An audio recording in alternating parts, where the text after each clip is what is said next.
us from spirit into skin. The face in the mirror has no crown of light. The inner eye of love deceived has lost its sight. True heart, we can never be apart. I don't want it any other way. Sweet song, a soundless chant that lingers on. A fire of love creates the golden day.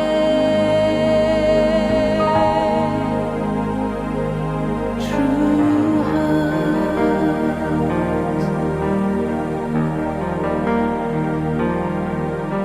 the art of dancing in the mind, as the silent mantra once again we find, like a shadow lifted from our very soul, as the link of love begins to take control. The mirror of illusion is no more. The travelers stand again upon the shore. A journey that has taken us so very far, from a world of mortals to a shining star. True heart, we can never be apart. I don't want it any other way. Sweet song, a soundless chant that lingers on. A fire of love creates the golden day. True heart, we can never be apart. I don't want it any other way. Sweet song, a soundless chant that lingers on. A fire of love creates the golden day. True heart.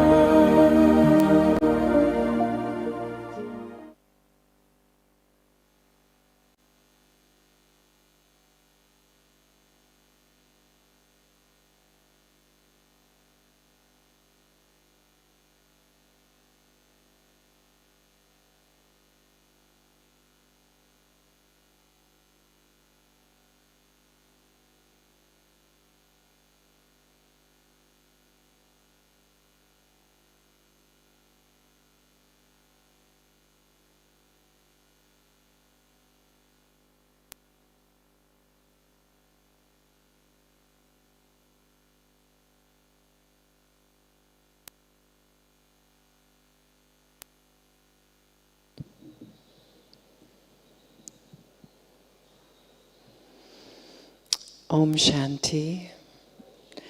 Welcome back. How many of you are meeting this lovely soul for the first time? Hands again, let him see how many. So quite a few. Okay, so this is our dear brother Charlie, who lives sometimes in Australia, but travels is shared responsibility for care of the Asia-Pacific region for the Brahma Kumaris. So he's pretty busy because there's 17 countries in the Asia-Pacific region, and they're quite spread out, and they're very unique and very different one from the other. So Charlie's role is to offer care and support and sustenance in all of those countries for the BK activities there. He's one of the first foreign brothers to study with the Brahma Kumaris, and he's everybody's friend. That's pretty special, actually. That's a real blessing. Yeah. So a warm welcome to Brother Charlie. I've asked Charlie if he would just speak, 3 or 4 or 5 tips for all of his years with the Brahma Kumaris, hosting so many retreats and events for regular BK students and for new friends, and what he sees as valuable when you're leaving a retreat, when you've been immersed in an experience like this, and then you're going home to your own place, your own country, the life you had before you came. What has he learned over the years is wise sort of guidance for you generally? And then we have 150 pieces of paper here. But the good news is they're divided into 8 main categories. So I will ask him your questions, the 8 main categories, okay? So welcome, Charlie, and thank you. So thank you so much, Judy. It's really lovely to be here, be with everyone. And I've been meeting many over breakfast and dinner, and hearing how lovely your experiences have been being here. Is that true? Is everyone happy being here? That was a silly question, wasn't it? But really I could feel just how hearts and minds have become so full. And sometimes I'm really touched by how a group of us can come together from such disparate corners of our world and create such an atmosphere. Don't you find that special? Because actually the atmosphere here is amazing, but all of us have co-created this atmosphere because of our elevated intentions to move forward spiritually. But, there's always a but, all of us will have to go home in a day or 2 or 3. And I think it's important to mentally prepare myself, because there's not one of us in this hall that won't have challenges when we get home. It's the nature of life today. So I feel it's really important to think, well, this experience I've had here, how can I carry it with me as much as possible? And my experience of many of the peace of minds, in a way it's like a shift in priorities in life, and that's something profoundly deep. And that shift is around the balance I keep. We all have family, we all have work or activity responsibilities.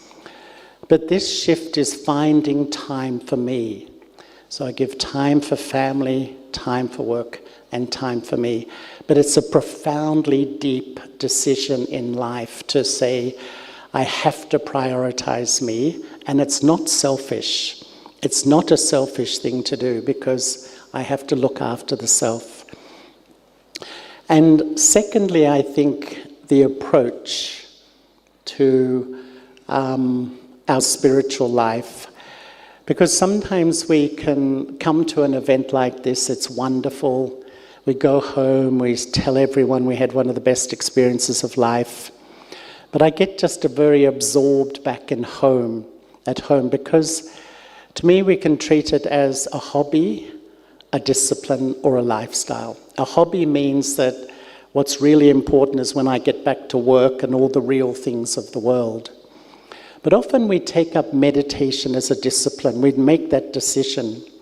But personally, I find today that often every morning we will wake, we will meditate, we will connect with those feelings. But as soon as we meditate, my mind reverts to its old thinking, its old perception, its old reality. So that's where the third sort of approach I find is to take on spirituality as a lifestyle, meaning to put a little structure into every day, every day. And if I can suggest, in Australia we also have 4 retreat centres. I always say, practice every day for a few months and just see the effect on your life, because living it as a lifestyle is like a decision.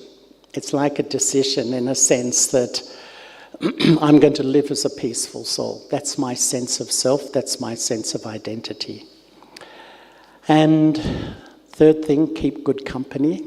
So important.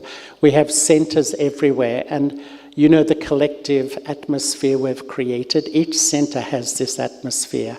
And when you go to the centres, it helps you re-emerge the feelings that you've felt here. But fourthly, I feel to bounce back, because inevitably you'll go home, something's going to disturb you, something will upset you, and you know you might come crashing out of your little bubble, this wonderful little bubble you've created. And you know when you go sometimes into that dark place and you start to think, oh, I've lost it all, oh, you know, and you start to feel that those old feelings come back, a bit of hopelessness, etc. These feelings will come, and I feel we have to prepare not to sort of allow myself to be absorbed in them, but have a strategy really to bounce back quickly. And to me, no matter what, to keep practicing, and I think you'll establish more stability in your spiritual journey. So not to feel really heavy when you do sometimes just, you know, go back to the old feelings. And sometimes it seems worse than before because the contrast is greater. You know, you have the contrast of what you can be here, and when those old feelings of lack of self-respect, self-doubt, I'm not good enough, all the feelings that, you know, we're used to over a long, long time, kick back in, let me bounce back quickly. But that's just in essence. Okay. That was essenceful. Thank you. Very good. Yeah, and I think it'll touch on many of the things that have been asked, actually, Charlie. You've begun very nicely, because we have a whole set of questions here around integrating daily meditation into life. And I like what you've said about structure, a very simple structure. So even same time every day, I set aside 10 minutes to meditate. Not if I feel like it, but so the simple structure, which is nice. Some questions here about meditation in particular. So keeping it up when you get home, you've already offered that for structure. What to do when your mind keeps going over the same old things. Why is 4 o'clock such a good time for that early morning? Why isn't 5 or 3 okay?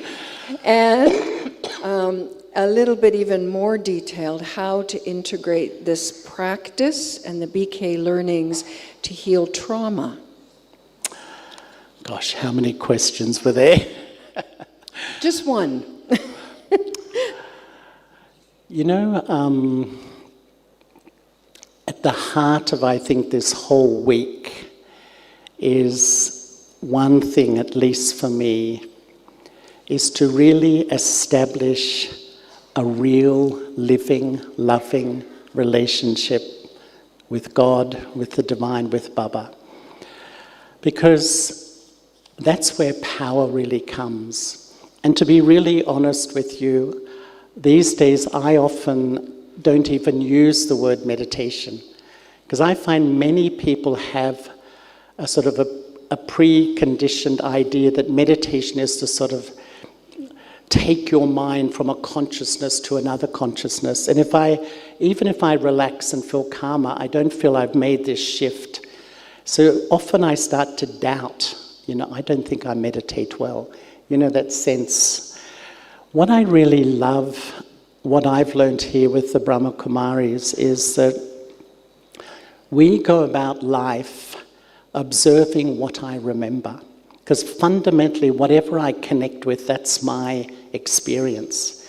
So if I connect with the past, and we go into all those stories, we know that takes us into a dark place. or if we connect with a person I'm not getting on well with. Because what we try to do here is remember God.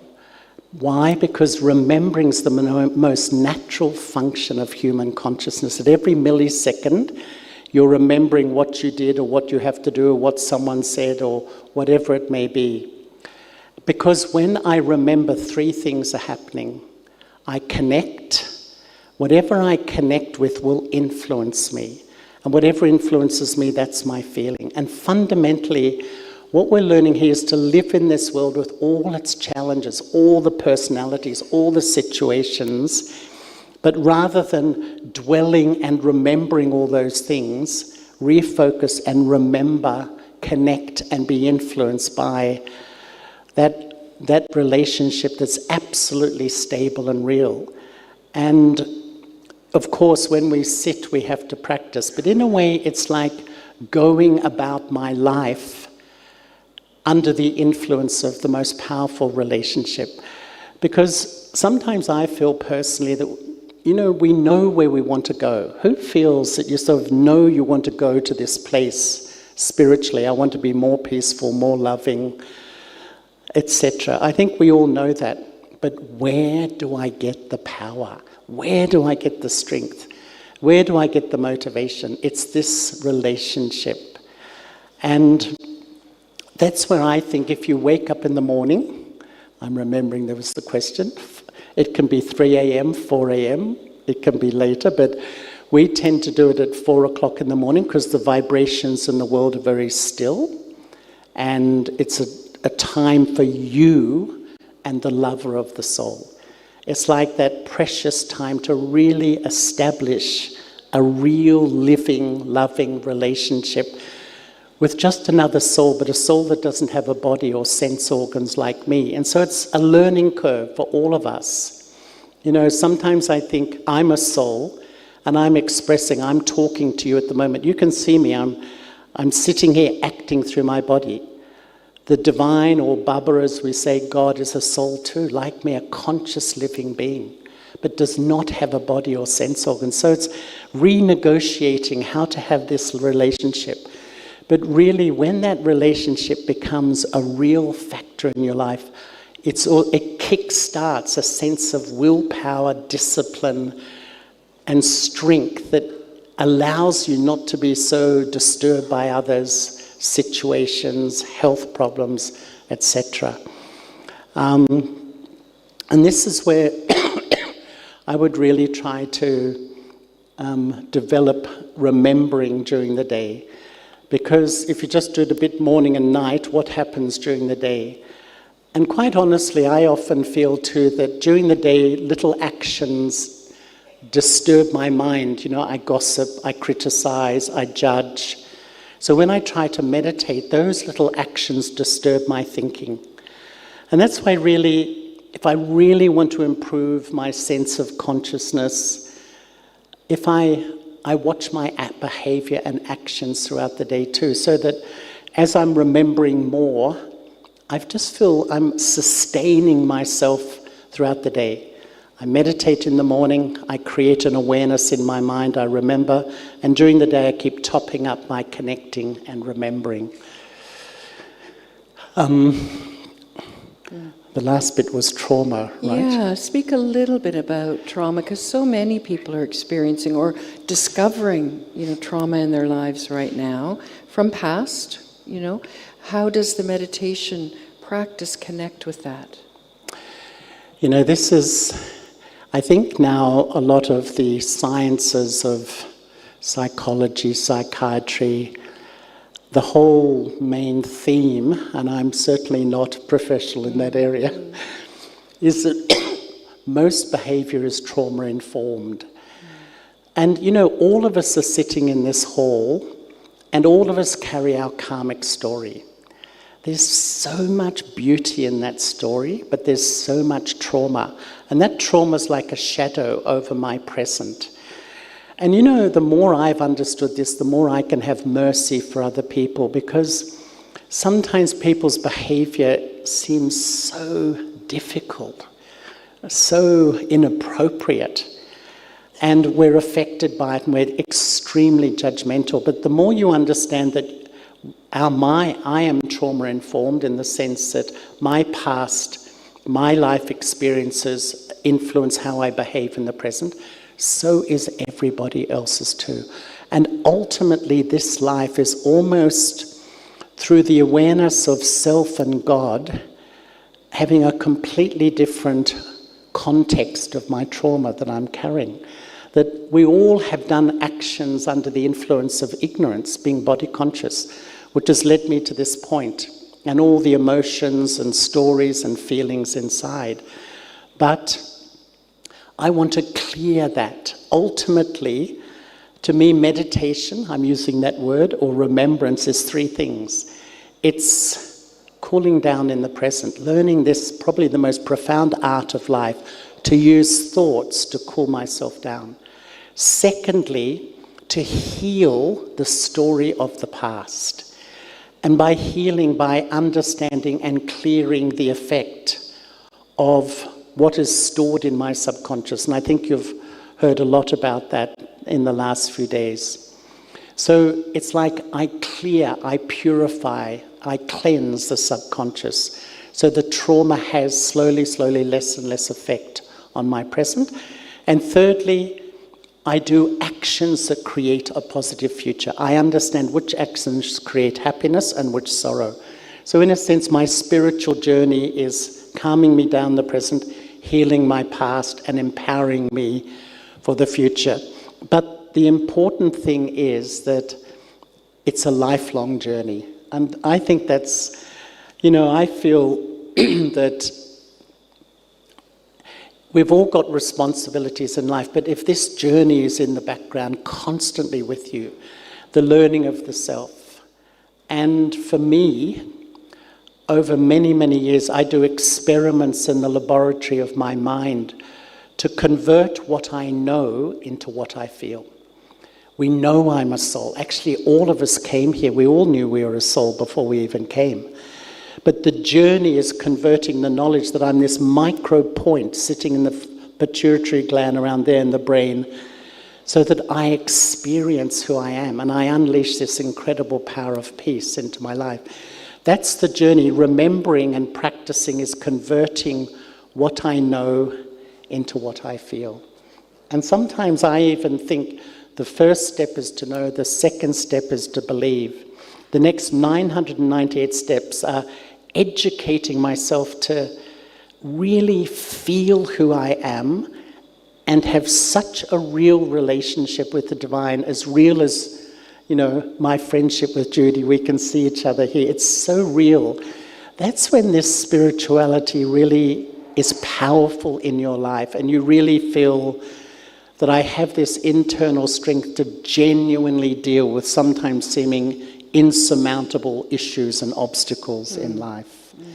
It really can work, but consistency is so important. That was a beautiful answer. Thank you for that.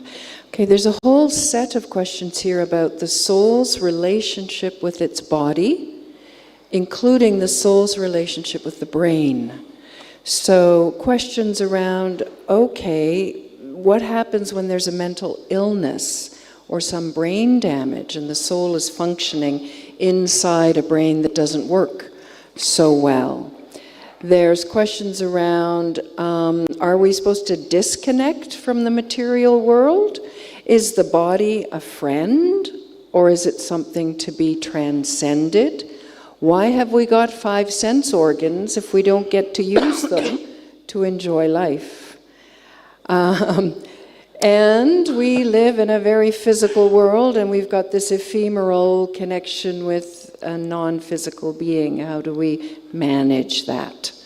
So soul in body with brain in the physical. What is the relationship? Soul, what's the right posture to take? Posture of mind, attitude, and understanding to have here? I think that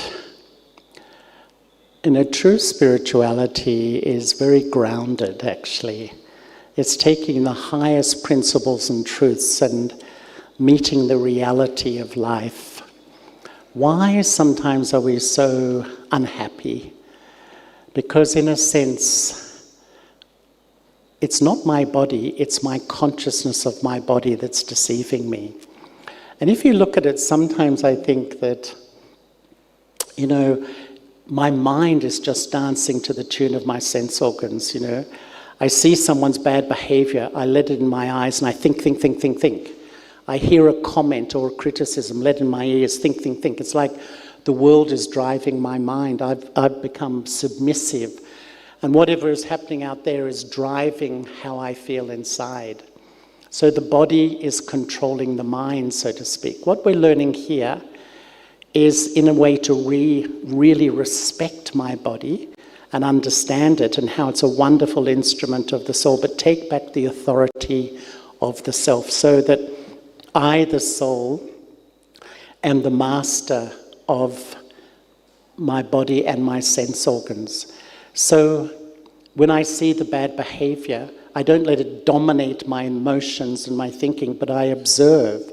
I remain aware in my mind. I'd observe it. I can see it, but I don't overreact to it. So the body is an extraordinary instrument.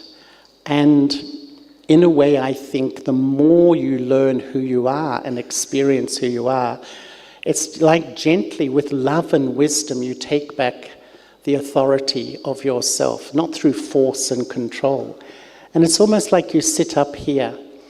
And many of you have met Daddy Janki, I think, over the years. And she often used to say, I sit here and when there's a health problem, I talk to my body and care for it and work with it, so that it's not about denying my body, but taking back the internal sovereignty that I've lost over a long period of time.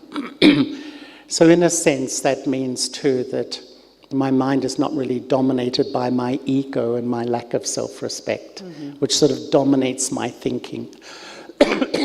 So, I think it's a really balanced view, how to really, when you're detached from your body, in a way, you know what you need, you know what to eat, how much to eat, in a very practical way, you sort of, this is a wonderful instrument, I have to care for it and look after it. But, mental health, I'm certainly no expert in this area, and I'm sure there's many people here. Once I heard Daddy Janki again say that, there's hundreds of reasons why there's mental health issues. But you know what she said once, which touched me? The first is a lack of true love in this life.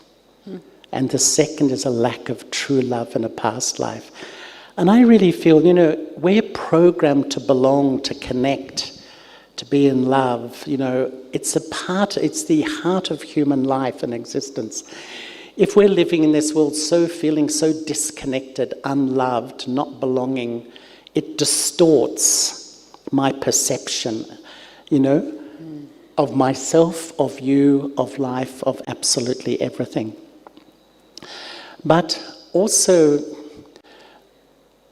I think sometimes the intellect, which is the part of the faculty of the soul, and it's the intellect which is receiving the knowledge. But, sometimes all that stuff in my subconscious, we were calling it like trauma,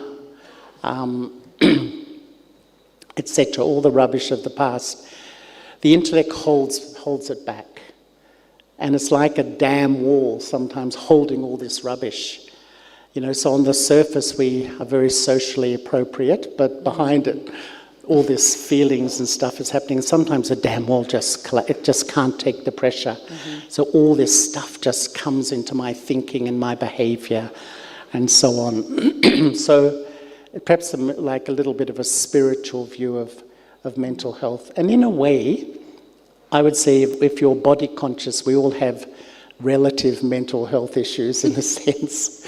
We all do. And, I think the whole of spirituality is just, I don't know, to me it's incredibly sensible sometimes. It's just learning who I am, taking the pressure off myself to look good, to become something, to impress people, just becoming who I am, accepting who I am, respecting who I am, loving who I am. And I just think things begin to normalize in a very sweet way. I had a long-time friend who was a Buddhist from birth, and he began to experience depression. And it was interesting for me, studying the BK, that I understood that he was not his brain, but he did not. So he thought the mind and the brain were the same thing. So to admit that he was depressed, or that he had the illness of depression, he could not, because he felt like he was saying, I am somehow weak, because my mind and my brain are the same. And when I shared with him as a student of the BKs that no, you're not your brain.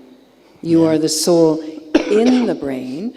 And just like kidney illness requires kidney medicine, brain illness needs brain medicine. And it relieved him of the stigma, the shame. So that simple understanding of being soul is very helpful in these matters. And I like your long-term karma hangover or baggage is really what's expressing itself, isn't it? It is.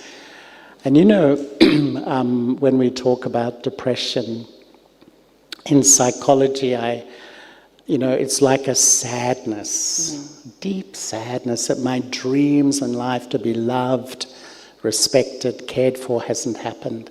But spiritually, I think it's like a mourning for the loss of my true identity. I live my life, but who am I? Just when you really think, we're often adults with families, with children, with grandchildren, and I'm not clear really who I am. And it's like a massive identity crisis the whole planet has. It's like there's a crisis in the soul of humanity, because it's like we have so much knowledge out there and we're so uneducated about in here. And hence, mental health is the biggest issue in the world today, because the fundamental truth of who I am is not known, that I'm an eternal, immortal, non-physical point. That's the reality of existence. And when that seed is resown, the whole tree of life, my physical health, my mental health, starts to step by step heal itself. Just sow the right seed, and the healing begins, the seed of truth, the healing begins to happen.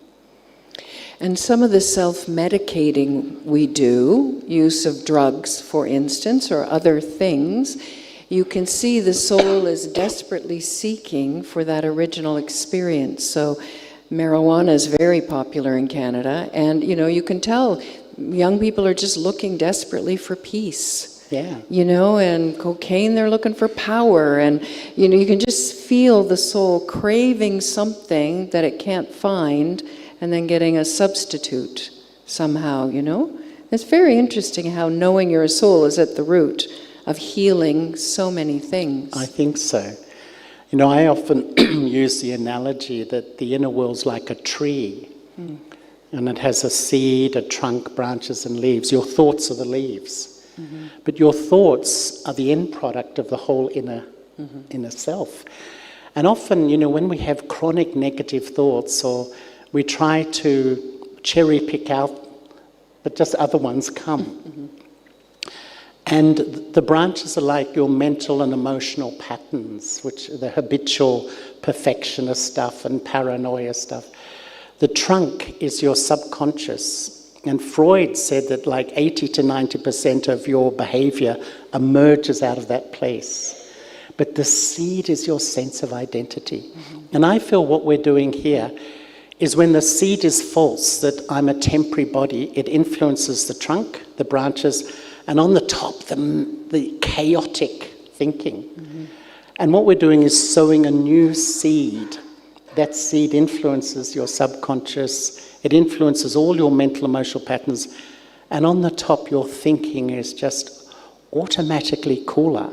So it's the practice of who I am. The fundamental study of this university is to become soul conscious. And that's the idea is to live my life, but practice. As I walk, as I move, as I talk, as I do my work, just keep aware, and you start to rebuild that self-awareness. And I think the influence on all the things we've been talking about begins to happen. How is it going out there? Is this useful? Pretty good, hey? Okay. About the 5 sense organs, we do this really simple practice in the introduction course where we ask people, if the physical eyes are seeing, what is the soul doing? I ask you all. If the physical eyes are seeing, what is the soul doing? Observing. If the physical ears are hearing, what is the soul doing? Listening. Right? If the physical taste buds are firing up through eating, what is the soul doing? Enjoying. Right? Like each of the sense organs, we can separate the difference between the intentionality of the soul and the actual physicality of the sense organs. It's just a subtle shift, but that's our practice, is that I choose as the soul what I observe. I may see a million things every day with these eyes, but I choose what I observe. I choose what I listen to. Maybe not what I hear, but what I listen to. So we have these organs for a reason, but we understand we are not them. We are the masters. All right, we have lifestyle, family, and relations. Whole series of questions here. So overall question, do I go back home and just blast my family with my newfound knowledge and make them all BKs? Or do I go slowly and I kind of just ease into it and I demonstrate through my behavior? Maybe I don't use the God word on the first day. Judy, can we maybe go a bit one by one? Would that be okay? Well, that's one question. Yeah. But that's the big picture question on this. How do I approach my life when I get back? And then there's a bunch of details, Charlie. Like marriage. What's the BK view on marriage? What about children? Where do they fit in the BK view of the world? How much longer have we got for this interview? What's the recommended path for marriage if you're already married? It's kind of like, what's our view on all of these things? How do I, when I become a BK, how do I ward off romantic interests? Sisters and brothers don't get married when they're BK, so how do we reproduce? So these are all questions related to BK lifestyle, and just how much of that do I want? How much do I understand? And, how do I take it when I go back home to my existing family and relationships? Does anyone want an early lunch? Oh, these questions. One of my experiences on this journey is to respect the beauty of each individual, each soul. And I think spirituality is regaining self-respect, knowing my value. In a way, that's what this journey is, taking back the value, my sense of self that I've lost, and then seeing the value in everybody. And that's where I think that when we go home, sometimes our enthusiasm, because we've had such an experience, but they haven't been here. So I think we have to be so respectful and sensitive. And, I feel the most powerful form of sharing is just to be an example. Does anyone like being preached at? Anyone here like someone to preach to them? Not one's putting up their hand. No one likes it, but sometimes we can appear like that. So I feel that, if your family or your friends really see that there's something shifted in you, and people are very observant, they will ask you, and that's the best thing I feel. Be incredibly gentle. And you know, one of the things I feel in relationships is that, you know, the main question in all our centers in the whole world, no matter what culture, is how to deal with difficult people. I mean, most of us spend most of our mental time trying to sort through why others are like they are. That's just the human condition of today. The more you begin to understand yourself, your own past, who you are, there's a sense of compassion for others too, that everyone else is carrying their trauma, everyone else is under the influence of their past, everyone else is lacking self-value, and there's I think a more merciful attitude. And just because something is meaningful to me may not be meaningful to them. I really feel the way you influence others is to give love and respect genuinely to the soul. See the soul and give love and respect. That is the way to really pass on what you've experienced here. You know, the majority of the BKs in the world are married. I'm not married, but most BKs are married. And this whole life is sort of retaking back my self-awareness and my self-value while living in, you know, like taking responsibility in all the responsibilities I have in my life. Yes, you know, those of us who, you know, aren't married, don't stay unmarried in that way. That's a choice, because it's not a force, or it's like I make a decision that my relationship is with the divine, because that's how real the relationship is. But personally, I have no expectation on anyone else. That's my decision for my life. And I love my life, but I know it's not for everybody. I know that the majority of people won't want to live like me at all. But I think what we try to do is live in this world and apply spiritual truth to myself, my relationships, and the way I work in life. Look at the world. I would say the main crisis out of thousands is human relationships. To me, that is the greatest need of the human spirit. And people aren't feeling the love and belonging I feel should be the first human right. It's such a pain in the heart of many. So there's something fundamentally wrong. Because when I am body conscious and you are body conscious, it's a recipe for massive differences and conflicts. And what spirituality says is begin the journey. I can't change you, but as I begin to heal myself, I can even change the dynamics in a relationship. Now that's long-term work, there's no doubt about it. But really, as you change, you will shift things in your life as well. You know, I think that really have great respect for every type of person and their particular lifestyle.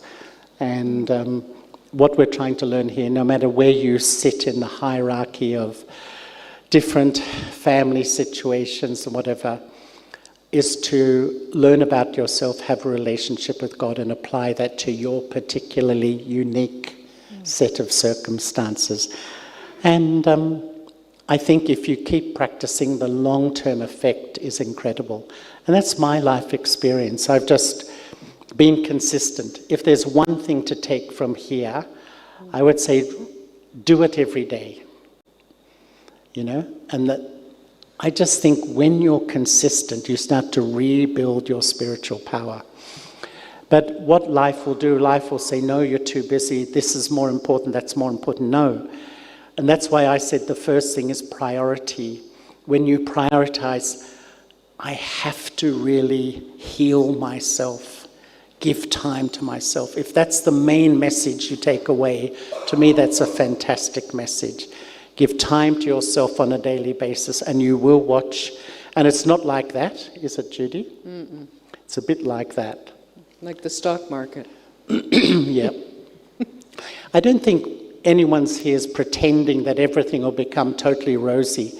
But when you have knowledge and you apply it to your life and start to practice and experience, there's no doubt in my experience that your life will start to improve and you'll feel more comfortable with who you are as a person. To me, that's success in life, when you can say, I like being me, I'm comfortable with the sort of person I am. Because I've been amazed in my life talking to people that are the so-called successful people. I never like that word in the world because it often means you're rich and powerful and famous. But scratch the surface and there's such a sense of self-doubt and self-dislike, and these sorts of feelings are there. And to move out of that place and move into a sense of a relationship with yourself which is more kind and respectful is a massive success in life, and that's what this journey is about.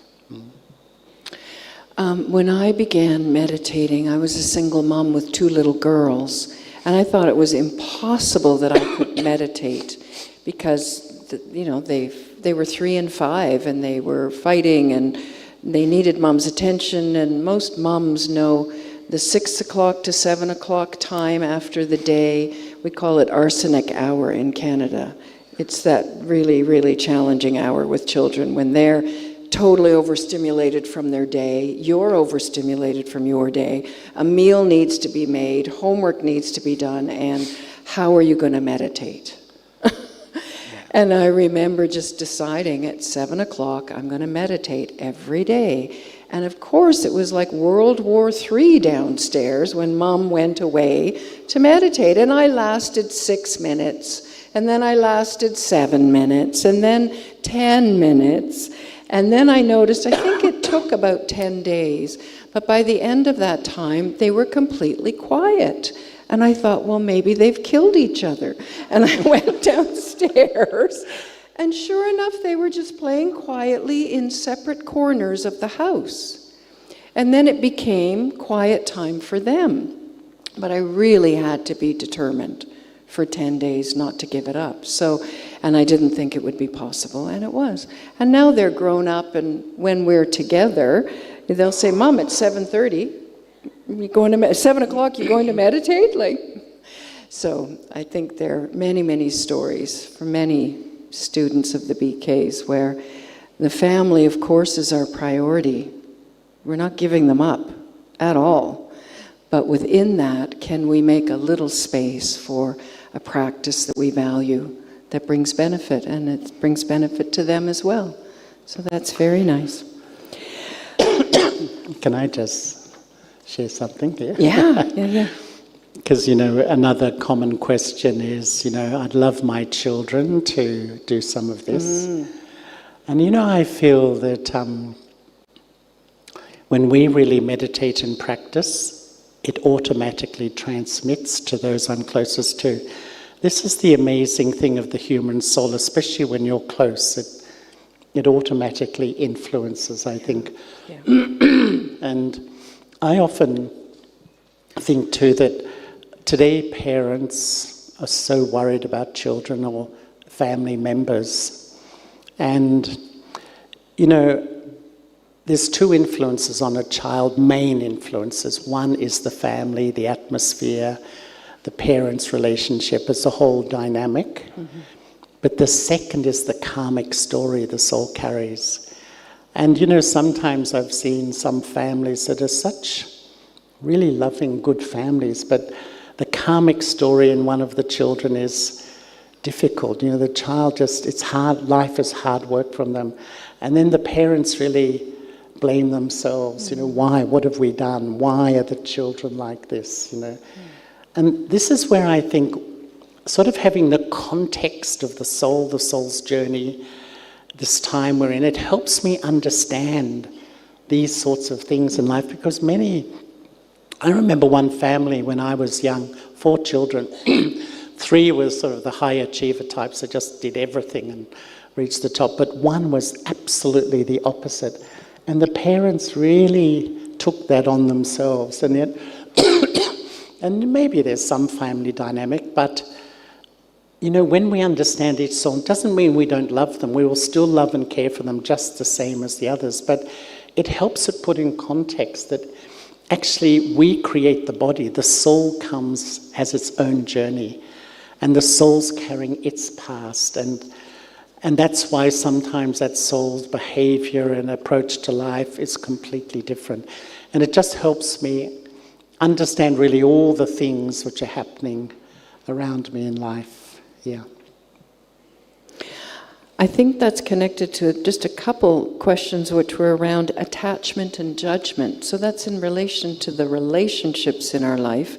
How do I overcome the critical judgments I have of others? Are these fundamentally just a reflection of my own flaws?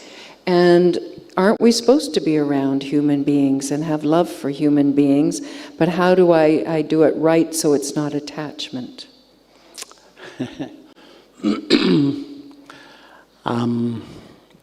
I personally do feel that the more self-critical I am, the more that is projected on others around me.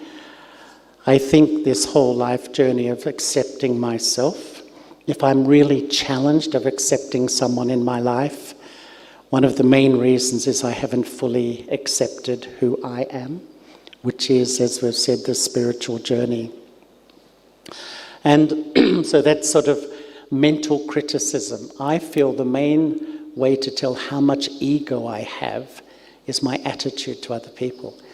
And if my mind is always finding fault, why are they like this is wrong, this is bad, to me that's one of the best measures of how my vision on others tells me how much sort of ego I really have. Because I think one of the main things I've learned from the Brahma Kumaris is the power of a mind full of good wishes and pure feelings. And that is the power that shifts relationships, shifts atmospheres, shifts old negative dynamics and heals it. And it's like using, I feel, seeing the value in another person. You have a choice. And I feel in life you have a choice. I can focus. All the weaknesses are real. They are there. It's real. But if I can still see them, but if I choose to see the value, to me this is the power of a parent's vision on a child or my vision on anyone. That if you hold the value of someone in your attitude, they can change. This is what leadership is. I personally feel leadership is knowing the goodness of another person, knowing their weakness too, but having this conscious decision, being aware of the weakness, but focusing and seeing the goodness. And that's what heals and brings out the beauty in other people. But one of the things I found too is that the second part, maybe you can... Attachment. It was we're in human relationships, loving others, but not being attached. Well, this is a massive subject, and I often feel the most unpopular word in the English language is detachment. Everyone doesn't like it because to me, it sounds like it's abrupt. It's like cutting off, disconnection, non-loving. But being uninfluenced is really, I would say, as the soul heals and becomes clean, I am naturally less and less influenced by vibrations of people, attitudes of people, behaviors of people. And that's absolute freedom. And perhaps we would say that is detachment. To me, there's two types. There's dependent love, which is the attached love, and there's the detached love. Actually, when you're detached, you can love people when they're sweet and they're good. But you can also love them when they go through their stuff. When you're dependent, the law says the more you're dependent on someone, the more they will affect you. And often, we can be around some people, just their face, their vibration can impact me. But that's me. This is the beauty. Spirituality says I am responsible for how I feel. yes, maybe their behavior is inappropriate, but I can't change them. And what I love about spirituality is I'm saying, yes, I'm responsible for my life and who I am and how I feel. I can project and blame for the rest of my life, but I'm deceiving myself. I'm moving out of truth into falsehood. But it's this real journey, and I really feel that you can't, in a sense, conquer attachment, if I can say that. You can only replace it. Because the weaker we became, because what happened, we became so empty, so weak, and so the more vulnerable I felt, I need to sort of have people to sort of depend on for my sense of security as a person. But the problem is I became so dependent on you, everything you do impacts on me. And so the more I rebuild myself and my relationship with God, almost naturally, I've found personally, I feel less and less dependent on people, less and less affected by people. And quite frankly, you can genuinely love people when you're not so affected by them. Because the more you're affected, you love them one day and you're upset by them the next day. And it's an incredible journey. Because in one sense, the soul originally was non-dependent, even on the body. I'm an eternal soul, this is temporary, even relationships are temporary. As I came through time, I've become dependent on everything around me as I lost my spiritual power. And now I know who I am and I'm starting to reconnect, but I've got addiction, and I use that word purposefully too, so many things. People, so many things I'm so dependent and addicted to. And so I think we have to be so patient with ourselves, I'm on the journey. But it's real freedom. The more I let go, I feel that I find for me, the closer I feel to God, naturally I feel less dependent. It's not that I'm trying to, chant, I must be detached. I don't think that works at all. But it's a natural consequence of rebuilding my inner world with who I am and who I belong to. The natural consequence is I feel less affected and dependent. But there's a but. Oh. It takes time. Yeah, I was going to say, I asked Charlie this morning if he has any emotional reactions anymore. Can you imagine somebody saying no to that question? He said, no, not really. I said, no triggers? Nothing that gets you? No, he said, not really. No, I did. I did say a little bit. A little bit. But the point being that this is over how many years? Because you weren't always like that. But it's happening for you because of your consistency. So that gives me hope. Okay, we have a couple more questions. Can you... Yeah, still good? Okay. This is the 5-in-1 question, But this one is all around diversity and inclusion. So these questions, one of them is about what is the woman's role? And how do BKs connect about the woman's issue? Another related, when I see countries at war and I notice that the heads of state are mostly men, do you think that the lack of women at the table of the world's power contributes to this problem? So Judy, this is a whole woman thing. Should we stop there on women in case save the other two? Okay.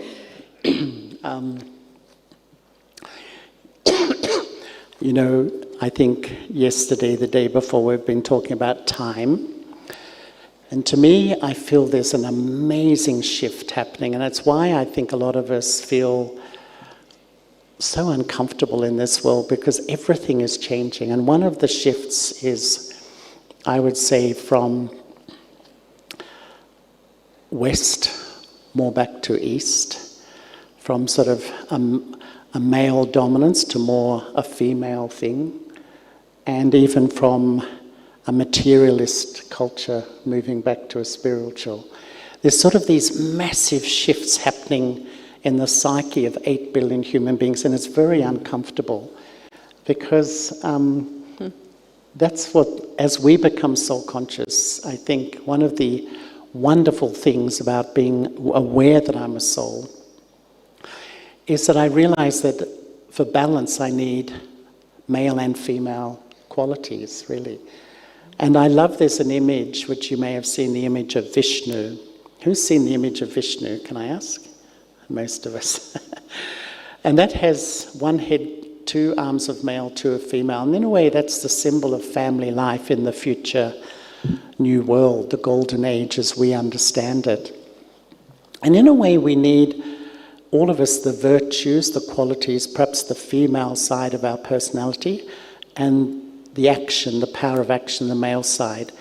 And maybe the whole world, men and women, have gone more into the sort of the male energy of life.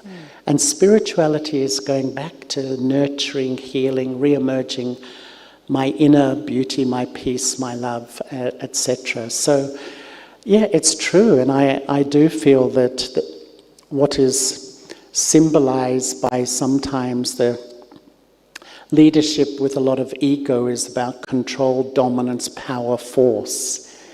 But the leadership, I think, that comes out of soul consciousness is, of love and belonging and humility, and that's real power. And really, some of the daddies, most of you, when I started, this organization had probably 80 to 100 of the older sisters who were the original students of the Brahma Kumaris. They were extraordinary because they were so humble, so simple, so sweet, but so spiritually powerful. And they were natural leaders, not that by skills and learning and education. They were leaders because they were leading themselves. They had taken back their inner sovereignty. And that's, leaders today have got so much intellectual power, but not that. That's what I think people are yearning for, leaders who are examples, who are just genuinely loving, humble, good human beings. It's very powerful. Daddy Prakashmani, who was head of the Brahma Kumaris for 38 years, once we were making a little bit of a film called Women in Leadership. I was with a few people, and we interviewed one of the Under-Secretary Generals of the United Nations, and we asked him, who's the most impressive leader you've met? And he'd met Daddy. And he was dealing with all the leaders of the big nations of the world. He was the head of political affairs for the Secretary General. Straight away he said, Daddy Prakashmani, because her leadership is her life. It's not sort of just intellectual and ideas. Her whole life, is an example of respect and love. And I think there's an incredible shift. And, the Brahma Kumaris, I think, it's the world's largest spiritual group run by women. So it's unique, very unique. Okay, two together here. Does the BK organization welcome LGBTQ? And will the Brahma Kumaris organization embrace greater diversity and inclusivity in its leadership and representation, reflecting its global growth and member diversity? I think that what I love about here, we're all souls, and how we express through our body, whether it's LGBTQ plus whatever, it doesn't matter. I think what I've learned is to respect the soul, and to me that's what the world needs. Just I respect myself as a soul, I look at you as a soul. And I think that benevolent vision is, otherwise we feel judged, and I think there's a massive identity crisis in the world, and that's why people are trying to grab on, where do I belong? Am I straight? Am I gay? Am I this? Am I that? Because I have to identify somewhere. I have to belong somewhere, which is life. But actually I'm a soul. Behind all these, I'm an eternal soul. And I think once I reconnect with that, then the whole picture starts to become clear. But yes, I think for me the BKs accept everybody, people of different religious backgrounds, non-religious backgrounds, all of the... Okay, 2 more questions. Why do we use the red light? I thought I'd give you an easy one. Well, the red light helps me become introvert. And sometimes, quite frankly, we want to learn to have this soul-conscious practice, this remembrance of the divine in any situation. But initially, when we start to meditate, to have calming music, suitable environments, red lights, which sort of helps you go in, because I feel the greatest myth of life that we've all been indoctrinated with is peace, love, and happiness is out there. And that's why when you sit to meditate, your mind just runs every single time. And a lot of us think, oh, I can't meditate because my mind, it's such a powerful myth. And so the red light just helps me internalize and start to create thoughts and feelings around who I am and unpack that experience. But it takes practice.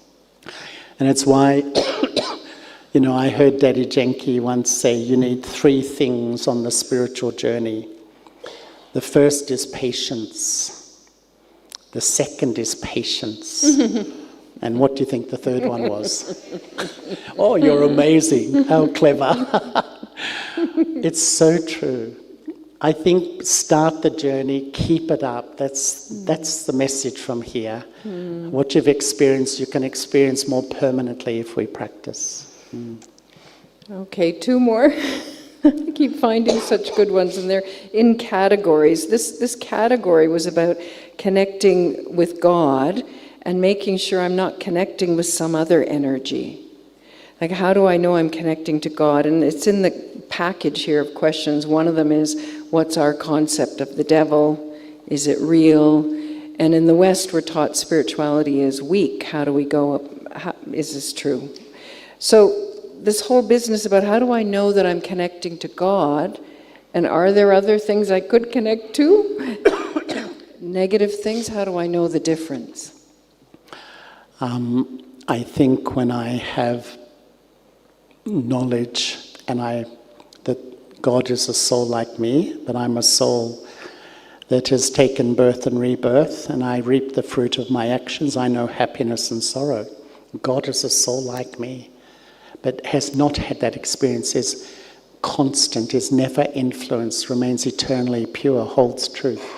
And building up that picture, you know when you're connecting. And really I feel mainly I come under the influence of my own self, my own nature, my own past. That's the real influence on the soul. And we are constantly sort of, coming under that past, which is a whole filter through which I perceive everything in my life. The more I become the soul, connect with God, it's like I have a new perception, a new filter that I start to interpret everything that's happening around me. So even if I'm sort of meditating and I come under the influence of myself, just keep practicing, or some energy, whatever you feel that may be. The main thing is not to be afraid, because fear makes you so weak. And I think one of the other healings of this journey is the more I experience the reality that I'm the eternal soul, and I always exist, the whole account of fear starts to lessen. That is real freedom. I honestly believe freedom is to be free from the numerous shopping list of fears that most of us have in life. And even the fear of death, we come to that point that it's just change, it's just change. And to be liberated from that, we intellectually believe it, but to move to the journey where that's my life experience, it's incredibly powerful. It's beautiful, thank you. All right, and the last one. What is God saying about the future of the world? Will things get better or worse? I'm sure it's lunchtime. It must be lunchtime. And I'm very sorry if we didn't get some of the other questions, because there were other ones, but I thought those are the ones.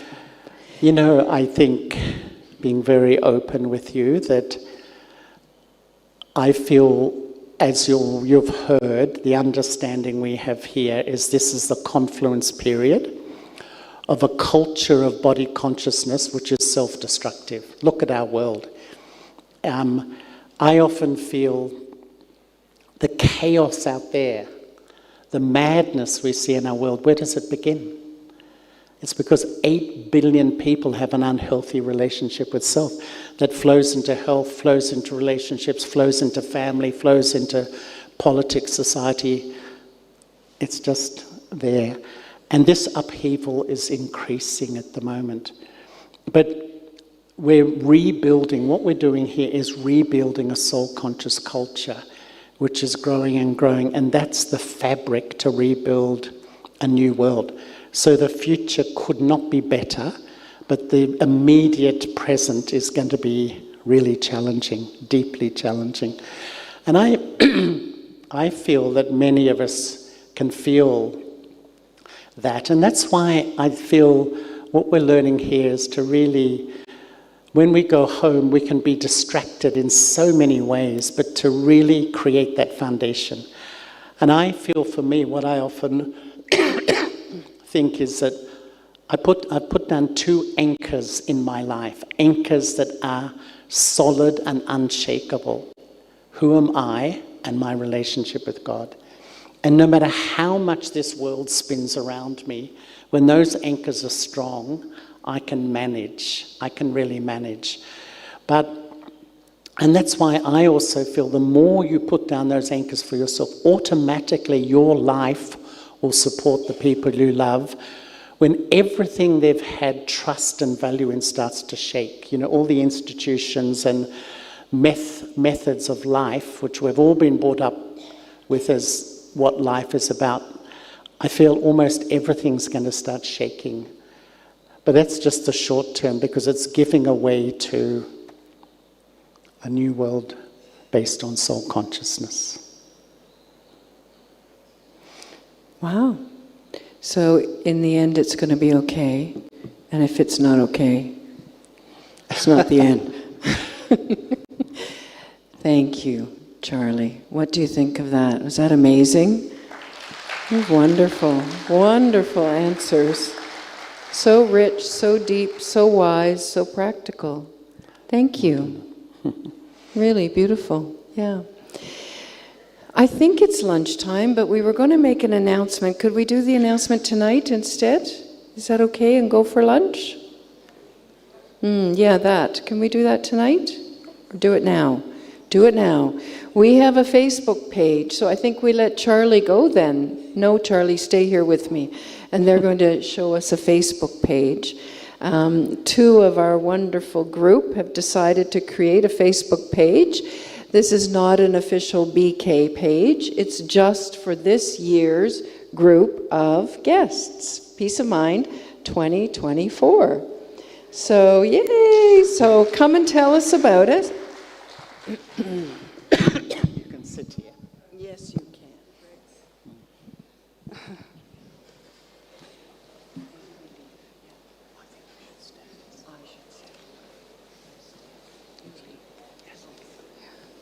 Thank you.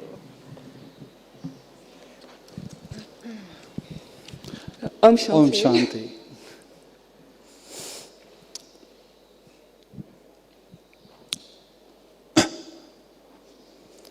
What a journey of discovery, connection, and reflection it's been. So many people walk with us in the sands of time. Many follow another path, and others continue to walk with us. Everyone leaves a memory. Some deeper than others. I know the memories of the last 7 days will reach the depths of the deepest oceans. Our souls will meet again, somewhere, somehow.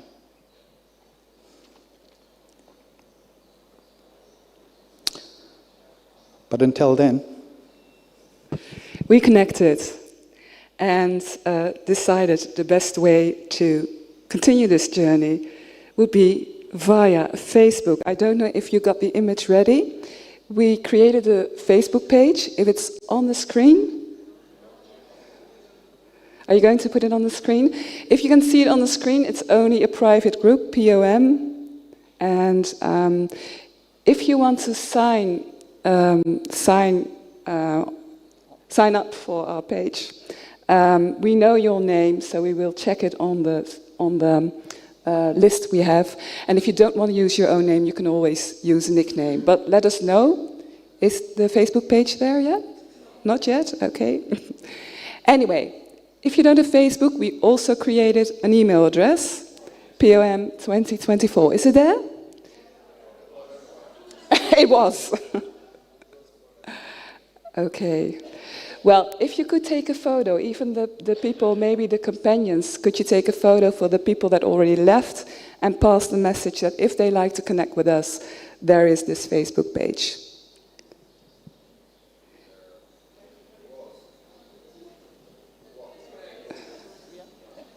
That's the one. You can take a photo, and there's more. The next page will be, the next picture will be the email. POM, just POM. And then underneath it says Private Group 2024. Yeah, this is the email address we created. And we have something else.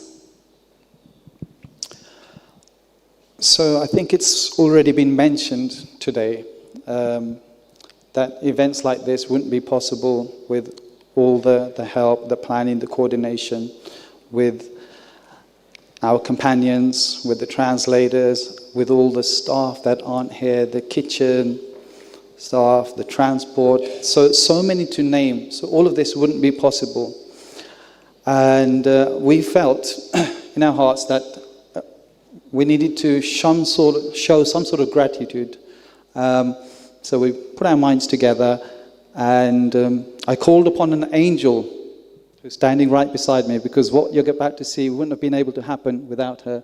So it's a little video. I won't tell you anymore. Please have a look. And it's from us. Here, everyone.